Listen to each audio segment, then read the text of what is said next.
नमस्ते। आज की क्लास में सबका स्वागत है। कभी सोचा है कि जब कोई खेलता है या दौड़ता है या फिर बस एक किताब उठाता है तो इन सब में विज्ञान की कौन सी बातें छिपी होती है? आज हम ना भौतिकी यानी फिजिक्स के 3 बहुत ही मजेदार और जरूरी दोस्तों से मिलने वाले हैं, कार्य, ऊर्जा और शक्ति। तो चलिए इन्हें मिलकर समझते हैं एकदम आसान और मजेदार तरीके से।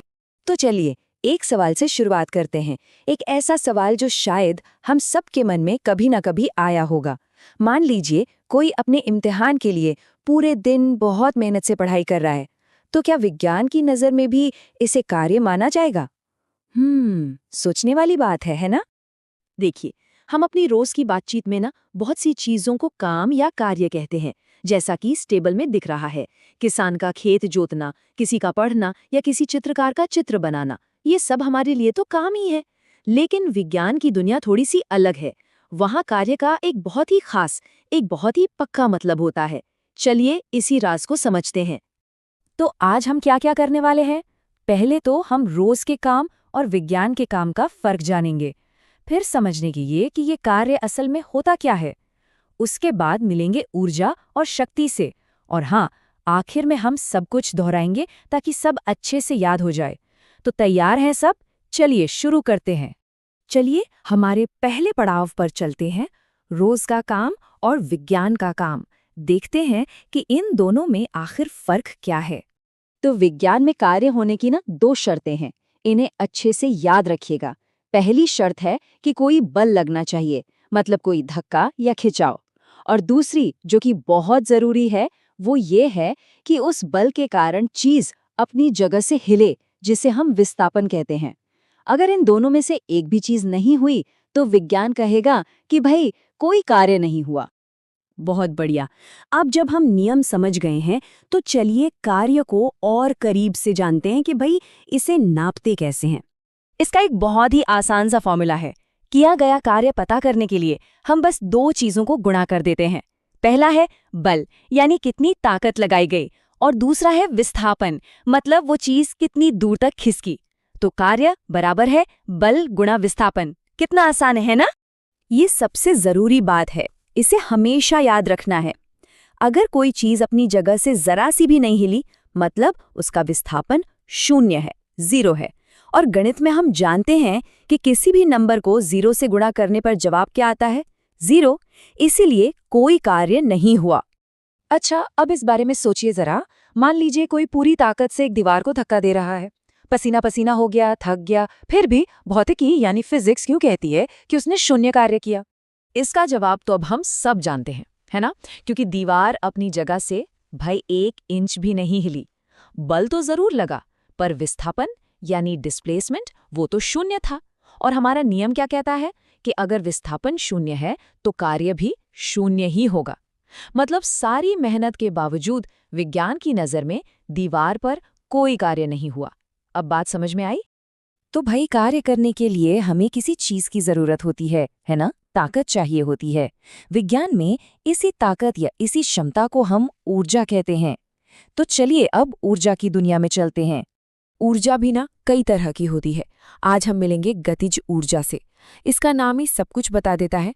गति की ऊर्जा मतलब कोई भी चीज जो चल रही है, हिल रही है, उसमें गतिज ऊर्जा होती है। जैसे दौड़ती हुई कार, हवा में उड़ती गेंद, बहता हुआ पानी या जब कोई भागता है, इन सब में गतिज ऊर्जा है। अब जरा इस टेबल को ध्यान से देखिए। एक भारी भरकम कार जब तेजी से चलती है तो उसकी गतिज ऊर्जा कितनी ज्यादा है। वहीं एक दौड़ने वाले इंसान की ऊर्जा उससे काफी कम है। और वो छोटी सी गोली देखिए, भले ही वो बहुत हल्की है, पर उसकी रफ्तार इतनी ज्यादा है कि उसकी ऊर्जा भी कम नहीं है। इससे क्या पता चलता है? इससे ये पता चलता है कि गतिज ऊर्जा चीज की वजन यानी द्रव्यमान और उसकी रफ्तार यानी चाल दोनों पर निर्भर करती है। अब आता है एक बहुत ही मजेदार नियम जो कार्य और ऊर्जा को आपस में जोड़ता है। इसे कहते हैं कार्य ऊर्जा प्रमेय। ये बस इतनी सी बात कहता है कि जब किसी चीज पर कार्य किया जाता है तो उसकी गतिज ऊर्जा में बदलाव आता है, या तो वो बढ़ जाती है या घट जाती है। जैसे अगर कोई एक रुकी हुई गेंद को धक्का देता है, मतलब उस पर कार्य करता है, तो वो चलने लगती है, मतलब उसमें गतिज ऊर्जा आ जाती है। और ये साइकिल वाला उदाहरण इसे एकदम साफ कर देता है। देखिए, साइकिल चल रही थी, मतलब उसमें गतिज ऊर्जा थी। फिर ब्रेक लगाए गए। ब्रेक ने क्या किया? उसने उल्टी दिशा में बल लगाकर एक नकारात्मक कार्य किया, और इस नकारात्मक कार्य ने साइकिल की सारी गतिज ऊर्जा को सोख लिया। नतीजा, साइकिल रुक गई। चलिए, अब हमारे आज के आखिरी हीरो से मिलते हैं, शक्ति। सोचिए, अगर दो लोगों को एक ही काम दिया जाए और एक उसे जल्दी कर ले, तो हम क्या कहते हैं? यही कि वो ज्यादा शक्तिशाली है। तो बस शक्ति का मतलब यही है कि कोई काम कितनी तेजी से किया जा रहा है। तो शक्ति बस कार्य करने की रफ्तार है। ये हमें बताती है कि ऊर्जा कितनी जल्दी इस्तेमाल हो रही है या एक जगह से दूसरी जगह जा रही है।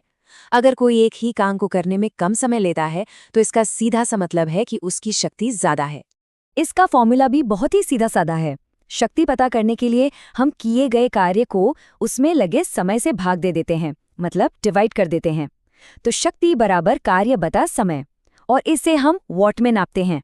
बल्ब के ऊपर लिखा हुआ देखा है ना, 10 वॉट, 100 वॉट, वो यही शक्ति बताता है। असल जिंदगी में हम शक्ति और ऊर्जा के लिए कुछ और नाम भी सुनते हैं। जैसे गाड़ियों के इंजन की ताकत को हॉर्स पावर में बताया जाता है, जो शक्ति की ही एक इकाई है।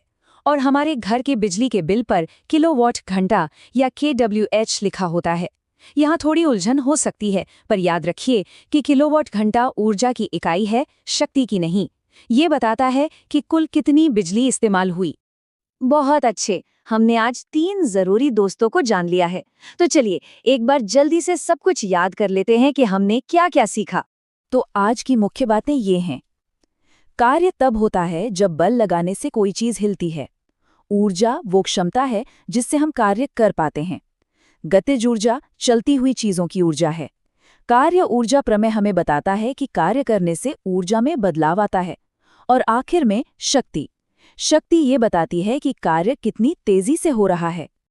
और अंत में सबके लिए एक सवाल। अगर कोई एक बार आराम से चलकर सीढ़ियां चढ़ता है और फिर अगली बार उन्हीं सीढ़ियों पर दौड़कर चढ़ता है, तो जरा सोचिए, क्या उसके द्वारा किया गया कार्य बदलता है और उसकी शक्ति का क्या होता है? इसके बारे में जरूर सोचिएगा।